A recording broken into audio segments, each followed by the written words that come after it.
মায়া, একটা কদর, একটা ভালোবাসা, এটা থেকে মানে নিজেকে ফিরে রাখা, বিচ্ছিন্ন হওয়া, এর চেয়ে নিকৃষ্ট মানুষ আমার মনে হয় না আর সমাজে হতে পারে। কথা বলেন ঠিক না? এমনি আপনি কিসের মানুষ? আপনার এত ঝামেলা, আপনার নিজেদের কবরস্থানের মাহফিল, কবরের পার্শ্বে নিজেরাই আয়োজন করেছেন। যদি নিজেরাই শ্রোতা হিসেবে বা মাহফিলের সৌন্দর্যের জন্য না আসেন, একটু সময় না দেন, ব্যস্ততা আমাদের সমাজে, আমাদের প্রত্যেকের জন্যই ব্যস্ততা কম বেশি সবারই আছে, আছে না নাই? এই ব্যস্ততার ভিতরেই দেখবেন একদিন আমার আল্লাহ তাআলা আমাকে আপনাকে একদিন উত্তর শিউরি করায়া, সাদা মার্কিন কাফনের কাপড়ে জড়াইয়া, মাথার মধ্যে একটা বাত, পায়ের নিচে একটা বাত, মাঝখানে একটা বাত দিয়া চকলেটের মতো পেঁচাইয়া খাটিয়ার মধ্যে করে এই জায়গায় আমার আপনার যে স্বজনদের কারণে আমরা খুব বেশি ব্যস্ত ছিলাম না, ওই মহাব্বতের স্বজনগুলাই আমার কাঁধে করে চিরবিদায় দেওয়ার জন্য এখানে নিয়ে আসবে। ঠিক কিনা বলেন? তো ওই দিনটা আসার আগেই আমাদেরকে ওই দিনের জন্য প্রস্তুতিমূলক হলেও আজকের এই সোয়াবের ফজিলতের জায়গায় আসা দরকার, আছে না নাই? আল্লাহ তাআলা আমাদের সবাইকে বোঝার তৌফিক দেখ, বলেন আমিন। প্রিয় বাবারা, ভাইরা, বলতেছিলাম আজকের এই মাহফিল একেবারেই কবরস্থান কেন্দ্রিক মাহফিল এবং কবরস্থানের পাশেই আমরা বসে গেছি। কথা বলেন ঠিক না? আমি কবর নিয়েই দুনিয়ার শত ব্যস্ততার ভিতরেও যে আমাদেরকে মনে রাখতে হবে মরণ নামের একটা নিশ্চিত সংবাদ আমাদের সকলের জন্য অপেক্ষামান হয়ে আছে। কখন যেন এই মৃত্যুর সংবাদটা আমার আপনার মসজিদের মাইকে বেজে ওঠে, আমার আপনার নাম কোন দিন যে কবে কে ঘোষণা করে দেয় কেউ আমরা বলতে পারি না। কথা বলেন ঠিক না? কথা বলেন। আমাদের অজান্তে একদিন আমাদের নাম ঘোষণা হবে, হবে কি হবে না? এই যে আমাদের নয় জামিরটা আজকে একজন আল্লাহর বান্দা চলে গেছে, বাবুল করে নাম, অত্যন্ত সহজ সরল একটি ছেলে ছিল এবং অসুস্থ দীর্ঘদিন ধরে, আল্লাহ নিয়ে গেছে। কিছুদিন আগে আমার শাহাজুদ্দিন ভাই, আমি বলিয়ার পরে মাহফিল করে বাসায় আসছি, রাত 10টার দিকে এসে শুয়েছি কেবলমাত্র, হঠাৎ দেখি রাত 11টার কাছাকাছি মাইকের শব্দ, আমাদের মসজিদের মাইক যখন সুইচ দিয়ে ফু দিছে, আমি আন্দাজ করছি হয়তো কোনো মৃত্যুর সংবাদ না হলে এই সময় মাইক বাজানোর কথা না। প্রস্তুত ছিলাম না এমন একটা নাম শোনার জন্য, কিন্তু নামটা যখন ঘোষণা হলো কলিজার ভিতরে একটা মুচড় মেরে উঠল। কি বলে শাহাজুদ্দিন ভাই চলে গেছে, তাকে আর দেখবো না? প্রতিদিন দেখা হতো রাস্তায়, প্রতিদিন দেখা হতো, কিন্তু ওই মানুষটার মৃত্যুর সংবাদ যখন শুনলাম তখন দিলের কাছে বললাম, নিজের বিবেকের কাছে বললাম, এটা তো শাহাজুদ্দিন ভাইয়ের খবর, আব্দুর রহিম আব্দুল করিমের খবর শুনছি, এমন একটা দিন আসবে আমি আশিক আলাহির নামটাও মসজিদের মাইকে বাজবে। বাজবে কি বাজবে না? প্রত্যেকের নাম ধরে একদিন বলা হবে অমুকে আজকে আর দুনিয়ায় নাই। এই জন্য প্রিয় বাবারা, ভাইয়ার আমার, এই পৃথিবীর মিশে মায়ার সাথে আমরা এমন করে জড়ায় গেলাম, এমন ভাবে মিশে মায়ার সাথে আমরা মিশ্রণ হয়ে গেলাম, দুনিয়ার ব্যস্ততা এমন ভাবে আমাদের গ্রাস করে ফেললো, দুনিয়ার প্রাধান্য দিতে দিতে আখিরাতের মূল জীবন ভুলে গেলাম। ঠিক কিনা? আখিরাতের যে আসল জীবন, আখিরাতের মূল আমাদের যে জীবনের শুরু আছে, যে জীবনের কোনো দিন শেষ হবে না, এমন আখিরাতের দিনের কথা ভুলে গেছি, ভুলেই গেছি। কথা বলেন ঠিক কিনা? এমন অনেক মানুষ আমরা আছি, সারা দিন চলে যায়, একবারের জন্য হলেও মরণের কথা মনে পড়ে না। এমন দিন কাটে না অনেক সময়? কথা বলে, একবার মরণের কথা সারা দিনের ভিতরে মনে পড়ে না। সারা দিন চলে যায়, সারা রাত চলে যায়, একবারের জন্য আমার মরণের কথা মনে পড়ে না। আমি আপনি ভুলেই যাই, শুধু দিন নয়, শুধু রাত নয়, সপ্তাহ চলে যায়, মাস চলে যায়। অনেক মানুষ আছে বছরের পর বছর চলে যেতে যেতে 50 বছর, 60 বছর, 70 বছর হয়ে গেছে, এখনো পর্যন্ত কোনোদিন নিজের মরণের কথাটারে মনে করে না। যদি করতো সমাজে একজন মানুষও বেনামাজি পাওয়া যেত না। ঠিক কিনা বলেন? যে মানুষগুলো এখনো নামাজ পড়ে না, 60 বছর হয়ে গেছে জিন্দিগির, এখনো একদিনের জন্য মসজিদে ঢুকে নাই, এই তো প্রতিদিন মরণের কথাই মনে করে। কথা বলেন, করে? যদি মরণের কথাই মনে করত তাহলে তো তার এমন হবার কথা ছিল না। সে এরকম ভাবে মরণের কথা মনে করলে পরে মসজিদ থেকে দূরে থাকতে পারতো না। কথা বলেন ঠিক কিনা?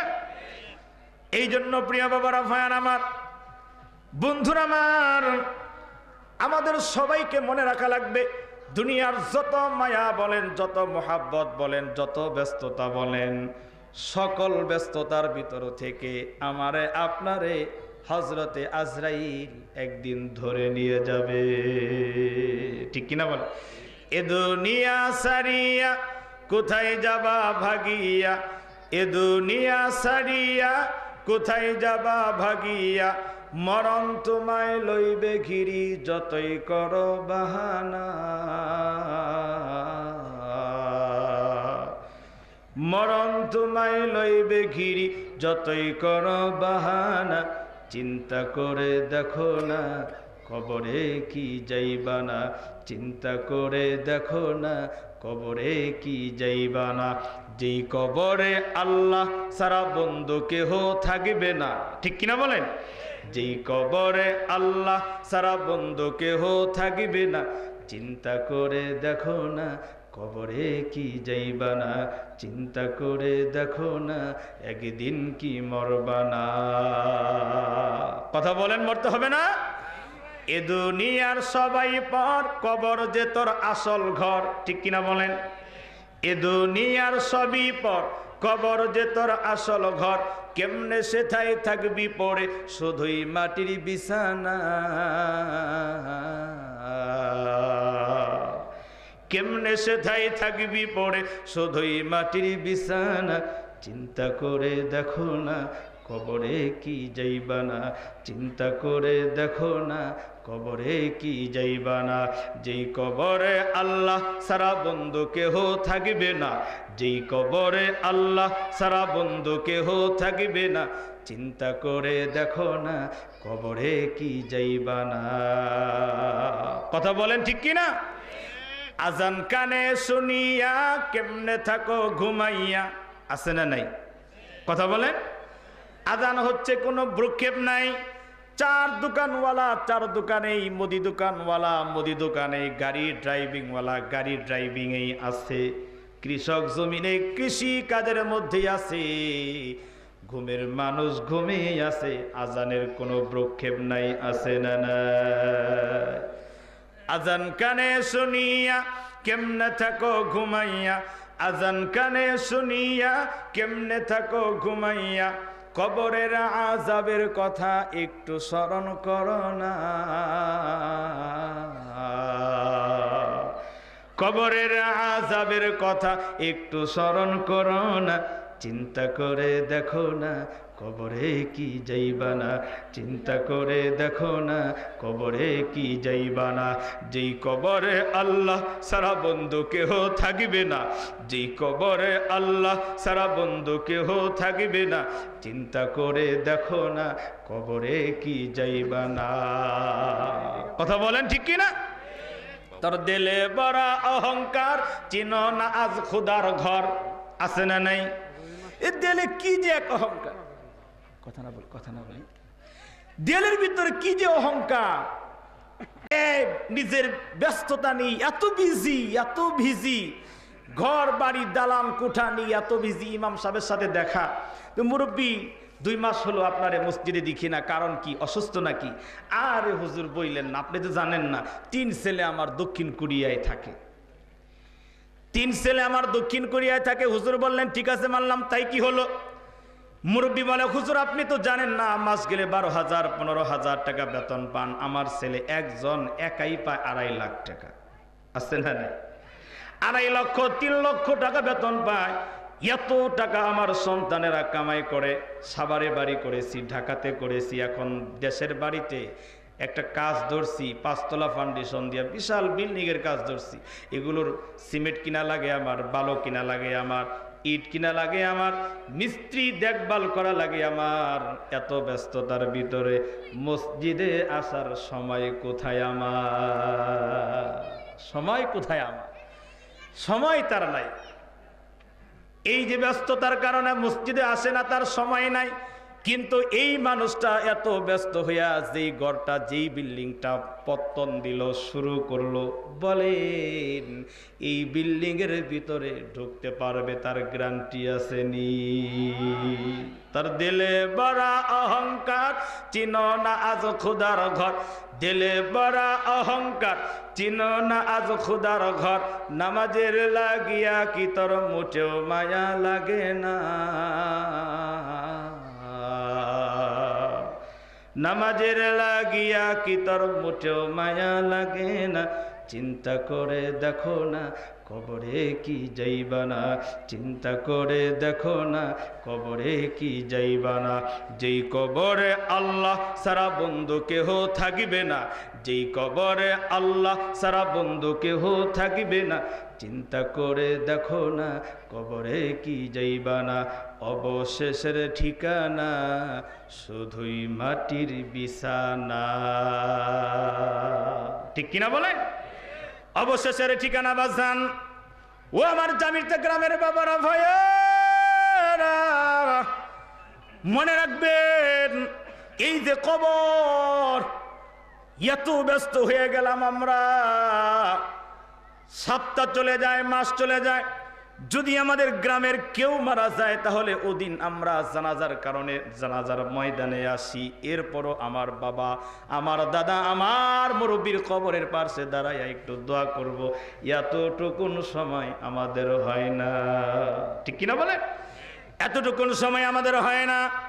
বন্ধুরা আমার, যদিও আমি আপনি কবরটারে ভুলে যাই, এক মুহূর্তের জন্য এই কবর আমারে আপনারে ভুলে না। বন্ধু, কবরের মাটি আপনারে আমারে প্রতিনিয়ত 5 বার করে ডাকে আর কয়, আল্লাহর গোলাম কোথায় চলছো তুমি, কোথায় যাচ্ছ তুমি?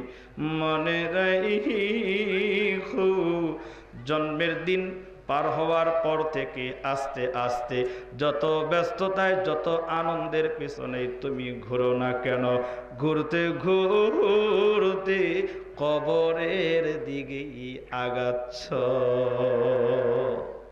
যাচ্ছ তুমি অন্যদিকে। মনে রাখো অন্যত্র তোমার কোনো গন্তব্য নয়, তোমার গন্তব্যই কবর। আসতেই হবে, ঘাড় ঘুরায় যেখানেই যাও, সুম্মা ইলাইনা তুরজাউন। আল্লাহ কয় আসতেই হবে আমি আল্লাহর কাছে, ধরা পড়তেই হবে, বাঁচার কোনো জায়গা নাই। বন্ধুরা আমার, আমাদের মরণের কোনো গ্যারান্টি নাই। যেই জীবনের কোনো গ্যারান্টি নাই বাবা, ওই জীবনে কেন এত চুরি, কেন এত ডাকাতি, কেন এত সুদ আর ঘুষ, কেন এত অন্যায় আর অত্যাচার, জুলুম দিয়া, মিথ্যা দিয়া, গুনাহ দিয়া কেন জীবন জর্জরিত করে ফেললাম? যতই গুনার দিকে দৌড়ান, দুনিয়ার মোহে পড়ে যতই আপনি দুনিয়ামুখী হন, মনে রাখবেন দুনিয়া একদিন লাথি মেরে বের করে দেবে। ঠিক কিনা বলে? দুনিয়া লাথি দিয়ে একদিন বের করে দিবে। মরণের কোনো গ্যারান্টি নাই বাজান।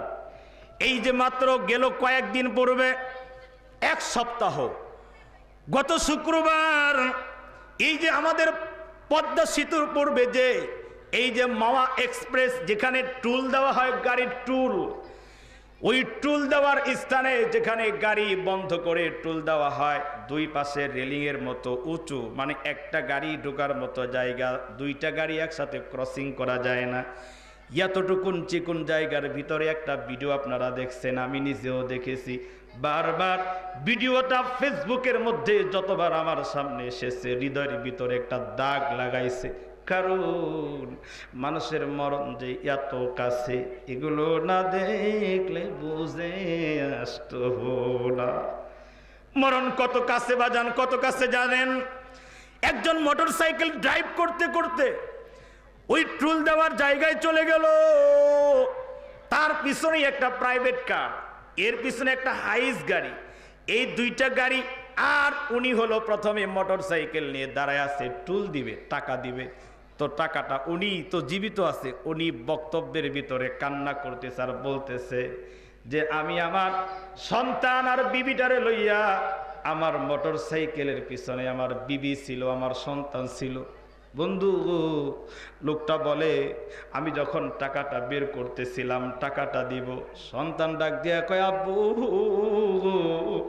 টাকাটা আমার কাছে দাও, আমি দেব। 7 বছরের বাচ্চা যদি কোনো আবদার করে, বাবা রাখতে চায় কি চায় না? বাবা তো আনন্দের সাথে ছেলের কাছে দিছে, কারণ ছেলে টাকাটা দিবে। এটা বাবাদের নিজাম, বাবাদের দিলটা এতটা নরম হয়, এতটা সফট হয়, সন্তান কোনো কিছুর আবদার করলে, পাগলামি করলে এটা রাখে। কিন্তু বাবাই বুঝে না, এই টাকা চাইতে গিয়া যে ডাকটা সন্তান দিল, এটাই যে শেষ ডাক, আর ডাকবে না। এই ডাকটাই যে সন্তানের মুখ থেকে শোনা বাবার কাছে সবচেয়ে শেষ ডাক। সন্তান কয় বাবা টাকাটা আমার কাছে দাও। টাকাটা উনি দিছে, আর দিতে দেরি মাত্র 2-1 সেকেন্ড, অত লম্বা সময় না, 2-1 সেকেন্ডের ভিতরে লোকটা বলে আমি তাকায়া দেখি একটা বাস গাড়ি এসে আমার ছেলের মাথার উপর দিয়ে চাকা চলে গেছে, চোখ দুইটা বের হইয়া রাস্তার ভিতরে পড়ে গেছে। লোকটা কান্দে আর কয় আমার বিবিটারে বাসের চাকার সাথে পেঁচায়া বাসের সাথে সাথে চলে যায়। এই যে একটা যুবক, তার সামনে তার বিবির মরণ, তার সামনে তার সন্তানের মরণ। বন্ধু কল্পনাও করে নাই, 1 মিনিট আগেও এটা চিন্তা করে নাই আজকে এইখানে আমার আদরের ভালোবাসার বিবিটারে রেখে যাব, আমার আদরের কলিজার টুকরো সন্তানটার এই জায়গায় রেখে যাব। এতটুকুন কল্পনা ওই লোকটা 1 মিনিট আগেও করে না, ঠিক কিনা বলে? 1 মিনিট আগে ভাবে নাই আমার বিবির মৃত্যু এখন হবে। লোকটার কান্না দেখে আশ্চর্য হয়ে গেলাম, আমি সহ্য করতে পারলাম না। আহারে, ও জায়গায় যদি আমি হতাম, ওরকম ভাবেই ওনার চেয়ে আরো হয়তো দ্বিগুণ কাঁদতেন, আপনি সহ্য করতে পারতেন না।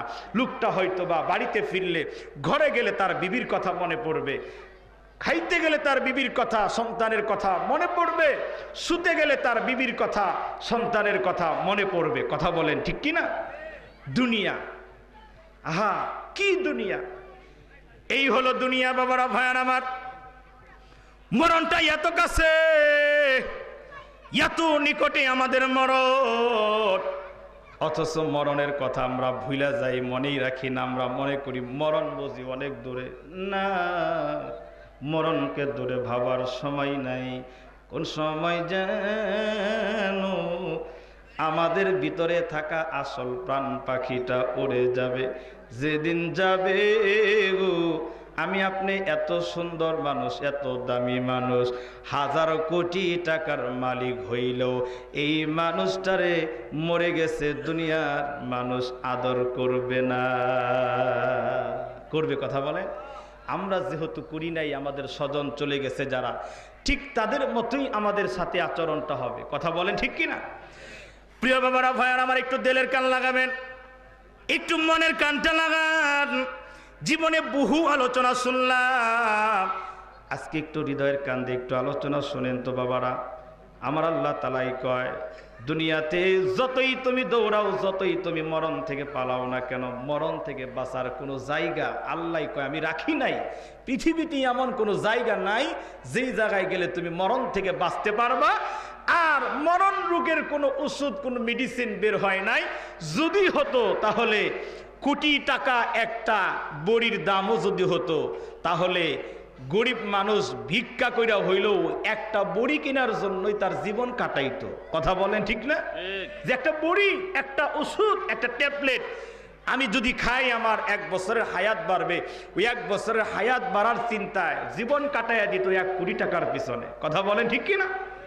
নাই, কোনো ওষুধ নাই বাবারা, কোনো ট্রিটমেন্ট নাই, যথা সময়ে মরণ চলে আসবে।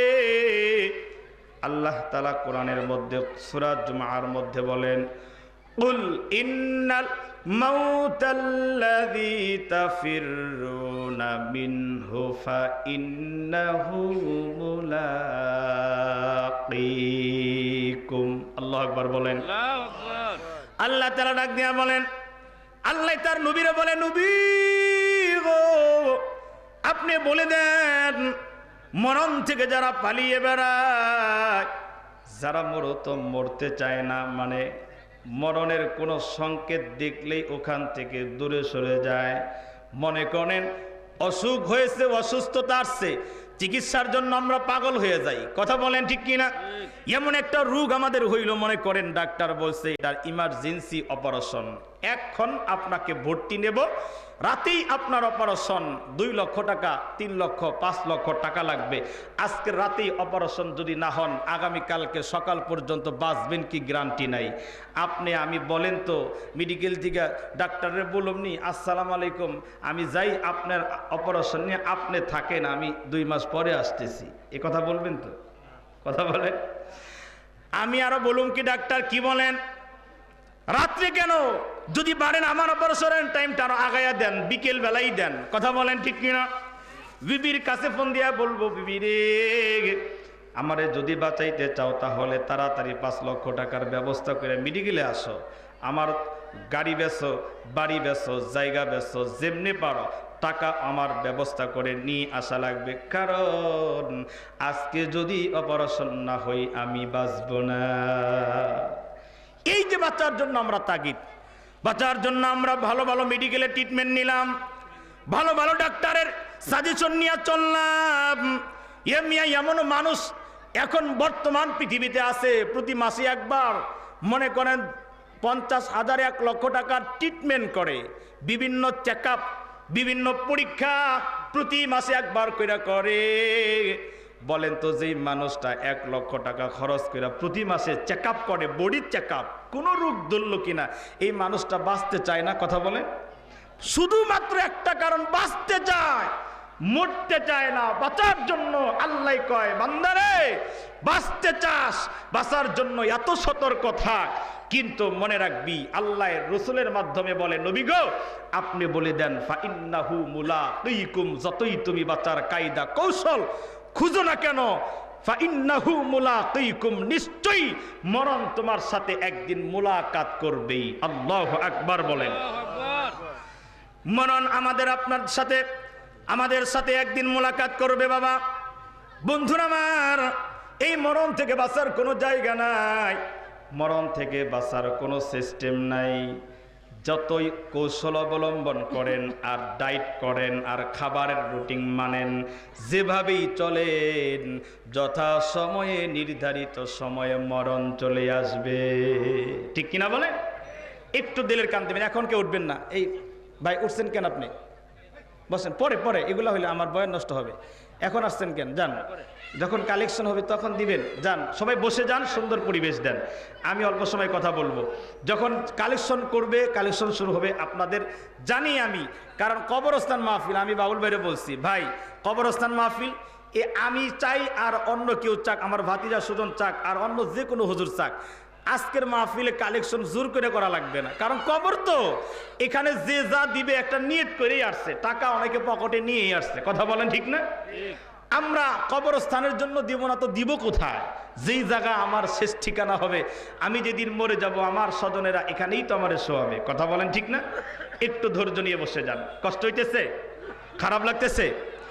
একটু হৃদয়ের কান লাগান বাবারা, ভয়ান আমার, বন্ধুরা আমার, বলতেছিলাম মরণ থেকে পালাইবার জায়গা নাই।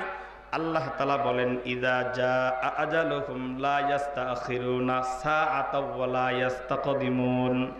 আল্লাহ তাআলা বলেন, যথা সময়ে তোমার কাছে মরণ চলে আসবে, 1 সেকেন্ড আগেও আসবে না, 1 সেকেন্ড পরেও আসবে না, পরেও না, আগেও না।